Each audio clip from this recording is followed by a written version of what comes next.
Dans les gorges de Tyrannie-Mine, le vieux quart de la ligne Biskra-Harris aborde le kilomètre 18.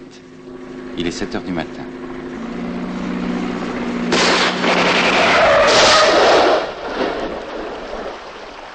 Trois passagers du car sont abattus. Le caïd Hadj Sadok, l'instituteur Guy Monroe et sa femme. S'agit-il d'une nouvelle révolte des Chaouia? Les Aurès, une région de tout temps contaminable par les idées révolutionnaires. Pourtant, la guerre d'Algérie vient de commencer. Dans la nuit du 31 octobre au 1er novembre, de minuit à 7 heures du matin, des bandes armées ont attaqué en 15 points du territoire. Bilan, 7 morts dont 5 Européens. Des dizaines de millions de dégâts.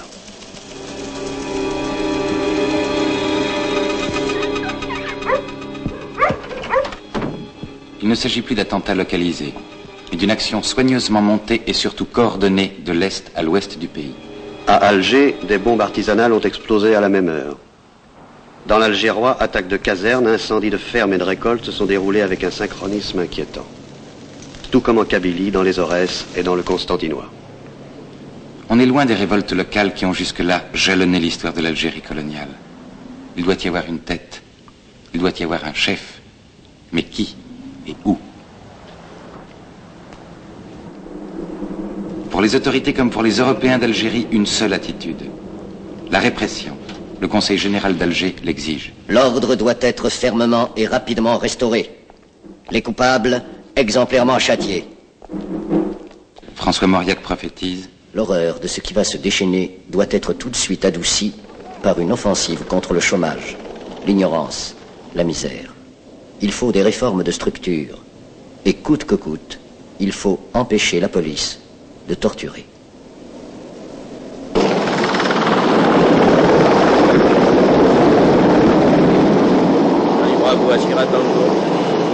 Le ministre de l'Intérieur, François Mitterrand, se veut rassurant. Sa mise en garde est pourtant sans équivoque.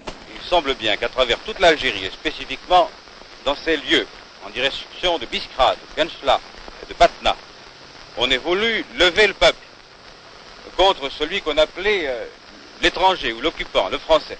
Et il faut que les populations comprennent qu'elles doivent nous aider ou bien qu'elles s'exposent par la force des choses et malgré notre volonté à souffrir davantage. Et tous ceux qui seront surpris, agissant d'une façon évidente par le moyen des armes contre l'ordre, doivent savoir que le risque pour eux est immense. Quelques jours plus tard, il affirme « L'Algérie, c'est la France, et la France ne reconnaîtra pas chez elle d'autre autorité que la sienne. » Personne en Algérie n'a parlé de réforme, encore moins de justice. En métropole, pourtant, on y pense.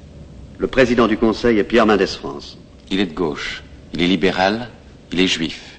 Il est donc suspect aux yeux des quelques familles réactionnaires et des quelques colons aux fortunes immenses qui constituent le lobby algérien. Mendès France est d'autant plus suspect qu'il est en train de régler l'affaire indo-chinoise, qu'il est sur le point de s'entendre avec les nationalistes tunisiens, qu'il s'inquiète du Maroc et qu'enfin, pour lutter contre une rébellion naissante, il prépare des réformes que les Algériens attendent depuis toujours. L'appui des députés d'Algérie lui est indispensable. Mais René Meyer, leur leader, déclare « L'Algérie est une province où existe un statut personnel, des crédits particuliers.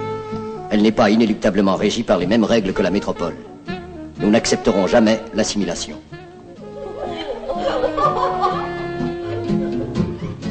L'Algérie française, ils n'en veulent pas. Et ce sont les représentants des grandes fortunes pieds noirs qui le proclament au nom d'un petit peuple qui ne sait rien, qui ne s'occupe pas de politique, qui suit aveuglément.